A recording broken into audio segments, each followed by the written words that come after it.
함께 나눌 하나님의 말씀은 아가서 2장 16절부터 3장 1절까지의 말씀.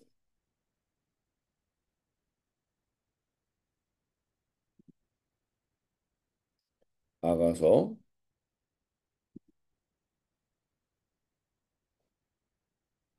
제가 읽어드리겠습니다. 여자가 고백합니다. 술람 여인이 고백합니다. 님은 나의 사랑, 나는 님의 사랑. 그가 백합가 가운데서 양떼를 먹이는구나.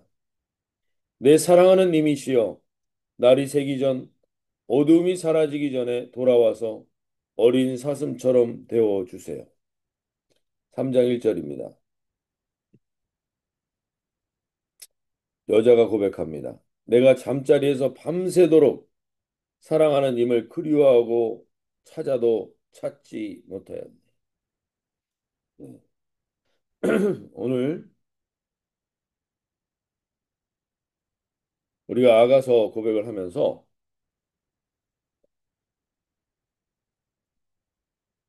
세 명의 등장인물을 말씀을 드렸습니다.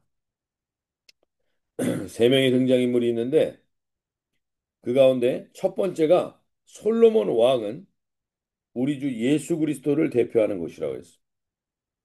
그리고 술람미 여인은 예수님을 향한 갈망과 그 관계에 대한 소원을 가진 존재로 등장합니다. 그러니까 신앙인을 이제 솔라미 여인의 부류와 그리고 예루살렘의 딸의 부류로 나누어져 있습니다. 그게 아가서를 통해서 우리가 신랑 대신 예수님과 어떠한 관계를 갖고 있는가를 계속해서 질문하는 것입니다. 근데 어, 지난주 금요일에 우리가 이 술람미 여인의 신앙의 단계도 계속해서 달라지고 있음을 아가서는 보여줍니다. 처음에 술람 여인은 나를 사랑하는 그 신랑 대신 그 솔로몬 왕에 대한 사랑이 그리고 나를 이렇게 선택한 것에 대한 감격과 내가 어떤 존재인가를 드러내는 나라는 존재에 포커스를 두는 신앙의 단계입니다. 그래서 그 상태에 있었던 술람미 여인의 신앙 단계에서는 지난주 금요일에 나눴던 것처럼 솔로몬 왕이 와서 자신의 뜻과 사명이 이루어지는 땅과 열매와 향기가 있는 현장으로 가자고 제안을 하는데 술람미 여인은 그 함께 가자는 고백에 함께 가자는 그 초대에 반응하지 않습니다. 그 초대를 거부한 술람미 여인에게 그 솔로몬 왕은 와서 이렇게 얘기하죠. 그게 2장 15절입니다. 우리를 위하여 여우 곧 포도원을 허는 작은 여우를 잡으라. 우리의 포도원에 꽃이 피었습니다. 지금 이 관계가 시작되어서 이 술람미 여인도 그 사랑의 관계로 들어가려는데 여기서 한 가지 술람미 여인의 신앙의 단계가 아직은 이 단계에 머물러 있습니다. 그게 16절이죠. 16절에서 여인이 고백하는 겁니다. 내 사랑하는 자는 내게 속하였고 그러니까 나의 중심에서 그 왕을 맞이하는 겁니다. 나는 그에게 속하였다라는 고백을 하지만 내가 속한 거 이전에 그 존재가 나에게 먼저 속해 있다는 겁니다. 이건 일반적으로 우리가 예수님과 신앙의 관계를 가져가면서 거쳐가는 단계입니다. 우리도 동일합니다. 우리가 처음에 신앙생활을 시작할 때는 내 위주로 시작하게 돼 있습니다. 내 중심에서 시작하게 돼 있습니다. 술람 여인도 지금 자기 중심에서 신랑 대신 왕에게 자기가 속해 있다라는 얘기를 자기가 속해 있다라고 얘기하기 전에 그 왕이 나에게 먼저 속해 있다라는 얘기를 합니다. 사랑하는 자는 내게 속하였고 라고 말합니다. 그러니까 내가 원하는 신앙의 방식대로 가고 싶지 않은 곳은 안 가고 내가 가고 싶은 곳은 가고 이런 신앙생활을 하고 있는 상태에 있는 겁니다. 술람미 여인. 우리도 우리 새벽 기도에 함께하는 분들도 신앙생활의 중심이 내가 돼서 시작합니다. 이게 잘못된 게 아닙니다. 처음 스타트는 다 이렇게 시작합니다. 다 기복적인 신앙 때문에 시작하고 다 무언가 바라는 게 있어서 시작하고 다 나의 중심으로 시작하는 겁니다.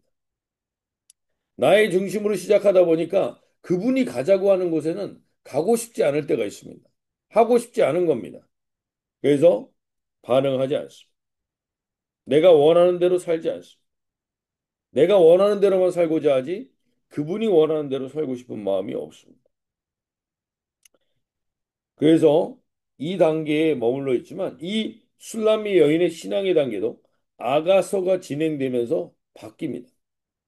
지금 분명히 2장 16절에서는 내 사랑하는 자는 내게 속하였고 나는 그에게 속하였다. 그 신랑이 나한테 먼저 속했다는 나 중심의 고백을 먼저 하는데 아가서 7장에 가서는 술람미 여인이 이렇게 고백합니다. 나는 내 사랑하는 자에게 속하였도다. 그가 나를 사모하는구나. 이제 바뀝니다. 그 사람이 나에게 속했다는 얘기가 없어집니다. 그리고 나는 내 사랑하는 자에게 속하였다. 왜냐하면 그가 나를 사랑하는 게 내가 그를 사랑하는 것과는 비교할 수가 없다. 그가 나를 더 사랑한다라는 걸 깊이 깨닫게 됩니다. 이 상태가 되면 사실 이 신앙의 상태가 되면 내가 잘 되고 내가 성공하고 내가 무언가 이루어지는 나의 성취는 그렇게 만족스러운 게 아닙니다. 오직 예수님이 나의 주인이 되고 예수님께 헌신하는 자기를 돌아보며 거기에 신앙의 목표가 주로 서게 되는 겁니다. 이 상태에 있는 신앙의 단계는 결국엔 오직 예수님만이 나의 주된 관심사가 되는 것입니다. 오늘 이 새벽에 저와 여러분이 이 자리에 서서 결국 우리도 이 신앙의 단계로 성장해 가고 성숙해 가고 오직 주님만으로 충분합니다라는 고백이 터져 나오게 되는 거예요. 이것이 하나님이 우리를 이 교회 공동체에서 부르시고 이끌어 가시는 목적 중에 하나인 겁니다. 사도 바울도 결국엔 이 고백을 합니다. 이제는 자신의 관심과 만족은 전혀 중요하지 않다. 오직 예수님만을 갈망하고 사모하고 예수님의 뜻이 이 땅에 이루어지고 예수님만이 영광을 받으시는 것만이 삶의 목표가 되는 단계가 온다는 겁니다. 근데 그 술람미 여인도 그렇게 사랑했지만 예수님을 사랑한다고 고백하지만 아직은 나 중심으로 사랑을 합니다. 어떻게 보면 우리도 지금 이 상태에 있는지도 모르겠어요. 그러나 우린 여기에 머무를 자들이 아닙니다.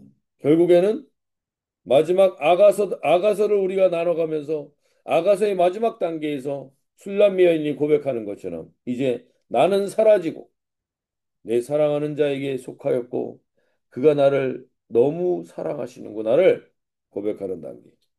그게 갈라디아서 2장 20절의 단계입니다. 우리가 잘 아는 말씀. 다시 한번 오늘 이 아침에 이 고백이 살아 움직이면서 시작되면 좋겠습니다. 내가 그리스도와 함께 십자가에 못 박혔나니 그런즉 이제는 내가 사는 것이 아니요 오직 내 안에 그리스도께서 사시는 것이라. 이제 내가 육체 가운데 사는 것은 나를 사랑하사 나를 위하여 자기 자신을 버리신 하나님의 아들을 믿는 믿음 안에서 사는 것이다. 오늘 주님 이 고백이 우리에게도 조금은 맛보아지는 고백이 되게 해주십시오. 주님 그 은혜 가운데 거하는 저희가 될 수 있도록. 아직도 우리는 나 중심적으로 신앙생활을 하지만 결국에는 우리가 이 주님을 더욱더 사랑하고 더욱더 사랑할 때 주님이 나를 더 사랑하신다라는 것을 깨닫고 더 확인하면서 주님 앞에 나아가게 주시옵소서. 이렇게 고백하며 나가는 저와 여러분이 되시면 좋겠습니다. 오늘 우리가 말씀 나눴던 것처럼 우리가 살아도 주를 위하여 살고 죽어도 주를 위하여 죽나니 그러므로 사나 죽으나 우리가 주의 것이로다. 단순한 표가 아니라 우리의 진정한 고백이 되기를 소원하면서 나가는 이 복된 새날의 아침이 되시기를 소원합니다. 그러면서 아가서 2장 17절에 내 사랑하는 자야 날이 저물고 그림자가 사라지기 전에 돌아와서 베데르산의 노루와 어린 사슴 같을지라. 이 말이 돌아와서가 아니라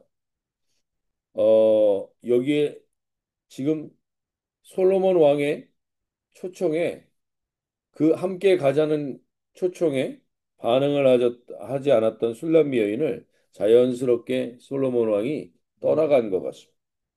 지금 이 여인은 그 왕을 찾지만 만날 수가 없는 이 베데르산이라는 이 베데르는 예루살렘 남서쪽에 11km에 위치한 산이지만 이 베데르라는 말의 의미가 이별하다, 분리되다 이런 베데르. 이별하고 분리되어 있는 상태. 지금 왜? 내가 그분의 초대에 반응하지 않았기 때문에. 그래서 3장 1절에 이렇게 얘기합니다. 내가 밤에 침상에서 마음으로 사랑하는 자를 찾았노라. 찾아도 찾아내지 못하였노라. 지금 우리가 주님의 초대와 부르심에 반응하고 싶지 않을 때가 많습니다. 우리가 기도의 자리든 사명의 자리든 아니면 어떠한 자리든 주님이 우리를 초대할 때 거기에 우리가 반응하지 않고 순종하지 않을 때가 있습니다. 그때 우리는 잠시 하나님의 임재가 나에게서 사라지는 것을 경험하게 될 수 있습니다. 오늘 이 여인도 지금 그 임재가 함께함을 지금 느끼지 못하고 있습니다. 그것이 지금 이 여인에게 너무나 답답한 상태. 우리가 하나님의 임재가 느껴지지 않을 때가 있습니다. 오늘 이 새벽에 저와 여러분 가운데 혹 그러한 지체들이 있다. 오늘 이 고백 가운데 왜 하나님이 이 상황을 두시는가? 첫 번째로 하나님이 우리를 떠나신 게 아닙니다. 근데 우리가 임재를 느끼지 못하게 하실 때가 있습니다. 물론 그것은 어둠의 영 때문에 그럴 수도 있고 여러 가지 불순종 때문에 그럴 수도 있고 근데 이것을 통해서 우리가 첫 번째로 깨달아야 되는 게 예수님의 말씀에 내가 더 민감하게 반응하고 순종해야 되는구나를 깨닫게 해주시기 위해서입니다.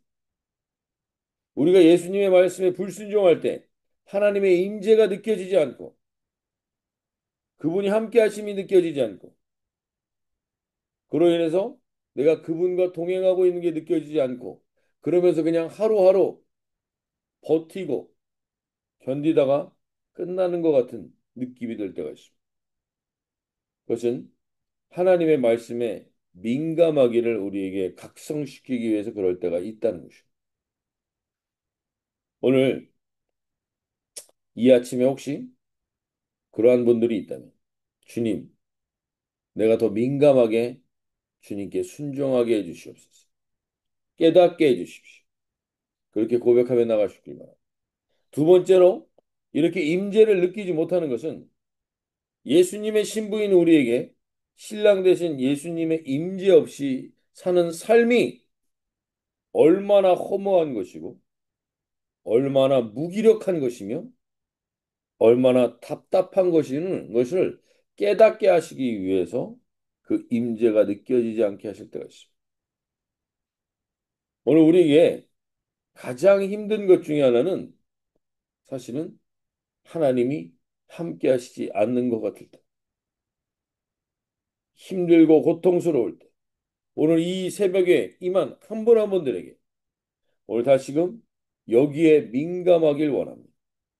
하나님이 나와 함께 하심에 내가 민감하게 해주십시오. 이 세상의 물질과 권력과 명예 등이 주는 것과는 비교할 수 없는 주님과의 이 깊은 교제. 지금 이 여인이 찾아도 찾아내지 못하는 답답함을 느끼고 있다면 주님, 이 과정 속에서 주님이 원하시는 것, 주님이 없으면 다 소용이 없습니다. 주님이 없이는 다 의미가 없습니다. 고백하며 그 민감한 주님의 임재를 오늘 경험하며 세상의 물질과 권력과 명예를 다 잃어도 주님의 임재와만 있으면 충분하다는 그 간절함으로 주님을 바라볼 수 있길 바랍니다. 시편 102편 2절 7절 2절에서 7절에 이렇게 얘기합니다.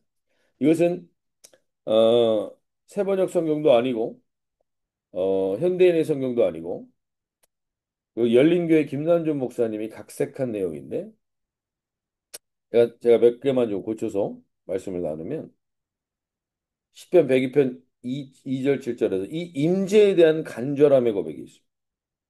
제가 괴로워할 때 주의 얼굴을 내게서 숨기지 마세요. 이렇게 보고 싶은데 제가 당신을 부를 때 왜 속히 오실 수 없나? 당신의 임재 앞에 주님의 임재 없이는 지내는 저의 하루하루의 삶은 마치 젖은 집단을 태우는 연기와 같고 제 뼈는 불붙은 마른 나무처럼 속절없이 타들어갑니다. 이제 당신 생각에 주님의 생각에 식음을 잊은 지 오래입니다. 주님을 그리워하는 제 마음은 마치 여름 가뭄에 말라가는 풀포기와 같습니다. 저는 요즘 날마다 주님의 임재를 잃은 탄식으로 세월을 보내고 있습니다. 밤마다 이불 속에서 만져보는 제 몸은 저 자신이 생각하기에도 눈에 띄게 하여 살껍질만 남은 것 같습니다. 이제 저는 살아갈 기력이 없습니다. 주님의 임재를 잃어버렸기 때문입니다. 주님의 임재를 잃어버린 저는 마치 외로운 들판에 슬피 오는 밤새와 같고 깊은 밤 홀로 오는 부엉이와 같습니다. 주님 없는 곳에 홀로 지내는 저의 처지가 마치 어미 잃고 지붕에서 구슬 피우는 아기 새와 같습니다. 오늘 주님 이 아침에 무엇보다도 하나님의 임재에 대해서 내가 이렇게 간절하게 주님을 찾기를 원합니다. 그리고 내가 주님의 임재를 막고 있고 방해하고 있고 주님과 동행하는 것을 가로막고 있는 하나님 그 무엇이 있다. 오늘 우리가 깨달아 그것을 제거하고 그것을 회복하고 그것을 온전케 하여서 주님의 함께 하심을 다시 누리고 깨달아가는 복된 하루가 되게 해주십시오. 하나님 우리 교회 공동체가 이 주님의 임재에 민감한 공동체가 되게 해주십시오. 우리 이 시대의 교회들이 하나님의 임재와 하나님의 함께 하시지 않음에 대한 갈급한 목마름들이 오늘 회복되게 해주셔서 이 아가서를 나누는 동안 우리가 결국 세상과 나는 간 곳 없고 구속한 주님만이 나에게 가장 중요한 의미임을 깨달아 알게 되는 여정이 되게 해주십시오. 우리 기도하며 자유롭게 기도하며 나가시도록 하겠습니다.